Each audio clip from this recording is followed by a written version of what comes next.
তৃতীয় দিন শেষে ৩৫৬ রানে পিছিয়ে বাংলাদেশ। প্রিয় দর্শক, অনুরোধ রইল ভিডিওটিতে একটি লাইক দিয়ে আমাদের ইউটিউব চ্যানেলটি সাবস্ক্রাইব করে দিবেন এবং ভিডিওটি সম্পর্কে আপনার মূল্যবান মতামত কমেন্টস করে জানাবেন। মাঠে আলো স্বল্পতার কারণে চেন্নাই টেস্টের পুরো সময়টা খেলা যায়নি। একদিক থেকে আলো কমে আসা টাইগারদের জন্য আশীর্বাদ হয়েই এসেছে। প্রথম ইনিংসে সুবিধা করতে না পারা টাইগার ব্যাটাররা নিজেদের দ্বিতীয় ইনিংসেও নড়বড়ে। দিন শেষে 4 উইকেট হারিয়ে বাংলাদেশের সংগ্রহ 158 রান। জয়ের জন্য প্রয়োজন আরও 357 রান। হাতে আছে আরও 2 দিন এবং 6 উইকেট। শান্ত 51 রানে এবং সাকিব 5 রানে অপরাজিত আছেন।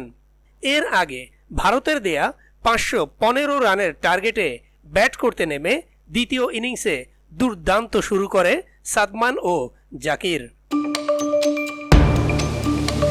ওয়ানডে মেজাজে ব্যাটিং করে চা বিরতির আগে 13 ওভারে জাকির ও সাদমান মিলে স্কোরবোর্ডে তুলে ফেলেন 56 রান। ভারতের মাটিতে প্রথমবারের মতো ওপেনিং জুটিতে 50 রান করল বাংলাদেশ দল। এছাড়া সব মিলিয়ে ওপেনিং জুটিতে এটি তৃতীয় 50 জুটি। কিন্তু ইনিংসের 17তম ওভারে দলীয় 62 রানে জাসপ্রীত বুমরার শিকার হন জাকির হাসান 33 রান করে। এর আগে তৃতীয় দিনের শুরু থেকেই বাংলাদেশের উপর চড়াও হন ভারতের 2 ব্যাটার ঋষভ পন্ত এবং শুভমান গিল। প্রথম ভারতীয় ব্যাটার হিসেবে বাংলাদেশের বিপক্ষে প্রথম ইনিংসে 0 করে আউট হওয়ার পরের ইনিংসেই 100 রান করেছেন গিল। আর পন্থের সেঞ্চুরি এসেছে 1.5 বছরের বিরতি দিয়ে ফিরে আসার প্রথম ম্যাচেই।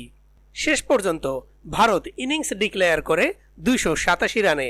তাতেই বাংলাদেশের সামনে টার্গেট হয় 515 রান।